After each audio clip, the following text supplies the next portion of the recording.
बिहार के deputy CM Tejashwi Yadav की मुश्किलें बढ़ सकती हैं और अब आपको बता दूं कि लैंड फॉर जॉब घोटाले में तेजस्वी यादव लगता है अब जल्द ही जेल जाने वाले हैं। मैं इसलिए कह रहा हूं क्योंकि इनका एक राजदार है, इन्हीं का एक पार्टनर है, उसका नाम है Amit Katyal.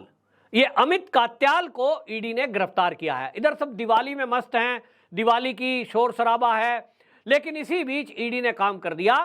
Land for job, आपको ध्यान होगा कि बिहार में जब लोग ये सोच रहे थे कि लालू प्रसाद जी बिहार के लोग हैं, बिहार के पूर्व सीएम हैं, ये रेल मंत्री बन गए तो यादवों का भला करेंगे, बिहारियों का भला करेंगे।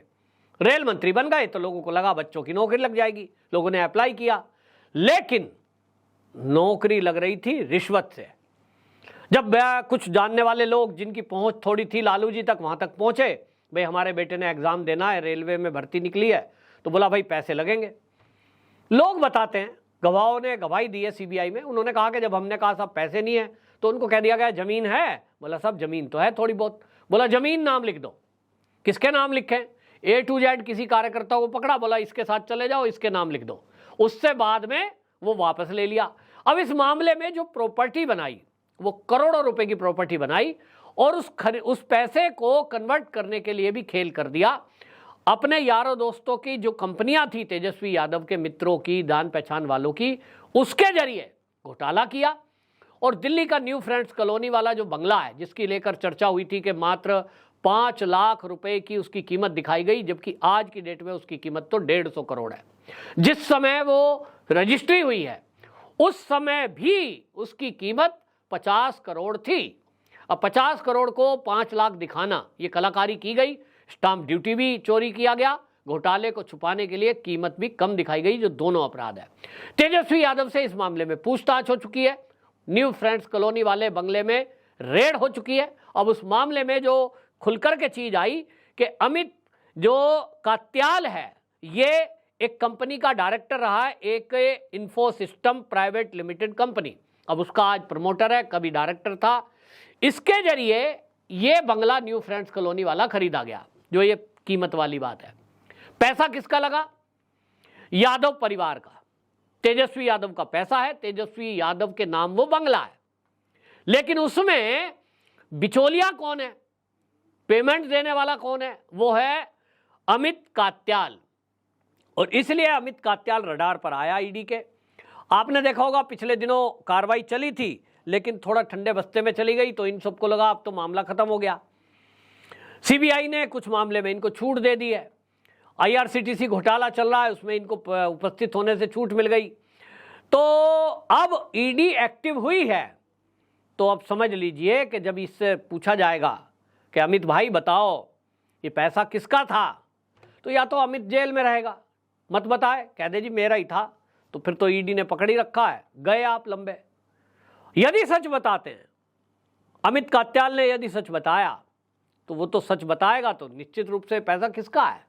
जो सूत्र कह रहे हैं ईडी के, ये पैसा तो हम जानते हैं कि ये लालू प्रसाद यादव के परिवार का है, क्योंकि नौकरियों के बदले जो जमीन ली गई, जो पैसा रिश्वत का लिया गया, ये पैसा वो है। भाई तेजस्वी यादव कौन सी नौकरी करता है? लालू प्रसाद यादव का कौन सा व्यापार है जो इतनी प्रॉपर्टी बना ली है? तो निश्चित जानिए कि एक बहुत बड़ा इस केस का गवाह ये ईडी की गिरफ्त में आया है। अब क्योंकि ये एक इंडस्ट्रियलिस्ट है, या तो जिंदगी भर जेल में रहना तय कर लो कि भाई झूठ बोलते रहो, अपने ऊपर आरोप ले लो, जाओ जेल में, और यदि सच बताया तो तेजस्वी का अगला नंबर है, क्योंकि गवाह बहुत महत्वपूर्ण होता है केस में। दिल्ली का आबकारी नीति घोटाला आपने देख लिया, उसमें जो गवाह है, वो सरकारी गवाह जो बने, वो बचे हुए हैं, वो जेल के बाहर हैं। और आज की डेट में डिप्टी सीएम जो है दिल्ली के, मनीष सिसोदिया, वो जेल में है, संजय सिंह जेल में है, अरविंद केजरीवाल जेल जाने वाले हैं। तो गवाहों की गवाही के बाद केस बहुत स्ट्रोंग हो जाता है।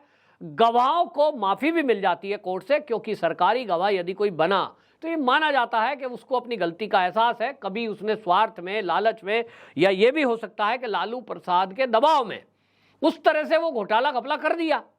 भाई किसी को आप कहिए मेरे लिए एक बंगला खरीद दो और ऐसा ऐसा कर देना, तो भाई जब तो उनकी चलती थी, पूरा केंद्र में आप रेल के मंत्री हैं, आप ही के दम पर केंद्र की सरकार, कांग्रेस की सरकार चलती है, तो उस टाइम तो इतना इनको आत्मविश्वास था लालू प्रसाद यादव को कि हमारा तो कोई बाल बांका नहीं कर पाएगा। किसी पत्रकार ने एक बार इनसे पूछा था, भाई आप जो है खुद पीएम बन सकते हैं, आपके तो बहुत एमपी हैं, आपकी बहुत पावर है। तो कहा हम पीएम नहीं बनेंगे, हम हैं किंग मेकर, हम बनाते हैं। और पूरी हिनक से काम करते थे। रेल मंत्रालय लेना है, भ्रष्टाचार करना है, दम हो किसी में तो कोई हिला दे, कुछ भी कर दे। तो होता था सोनिया मैडम का हाथ सर पे रहा तो ना सीबीआई, ना ईडी, ना आईटी, कोई नहीं पूछता था। केंद्र की सरकार थी, केंद्र में कांग्रेस की सरकार थी, और कांग्रेस की सरकार 65 साल रही है, ये इतिहास है। लेकिन अब मोदी सरकार है, समय बदला है। अब मोदी जी तो ना खाते हैं और ना ही खाने देते हैं। अगली बात और बोल देते हैं, जिन्होंने खाया है उन्हें लौटाना पड़ेगा।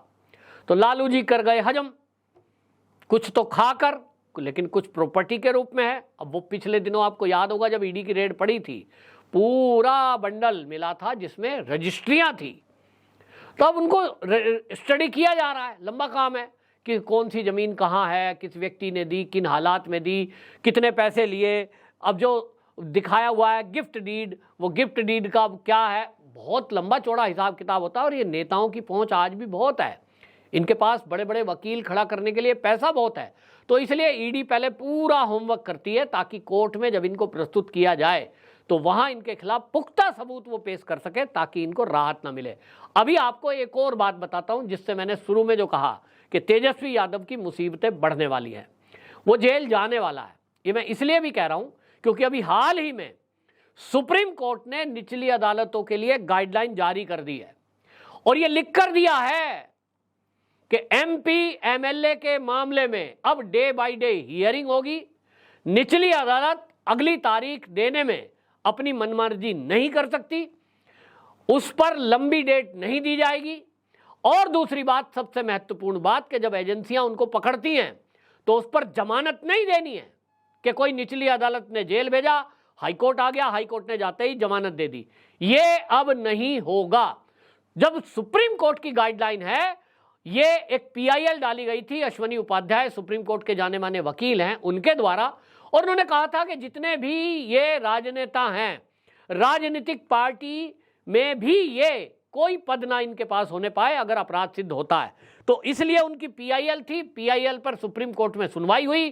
सुनवाई के बाद सुप्रीम कोर्ट ने निर्णय दे दिया है अब कि जो भी ये राजनीतिक दल के नेता हैं, कोई एमएलए है, कोई एमपी है, कोई मंत्री है, इनके खिलाफ अगर आरोप लगते हैं उसमें कोर्ट प्रतिदिन सुनवाई करेगी।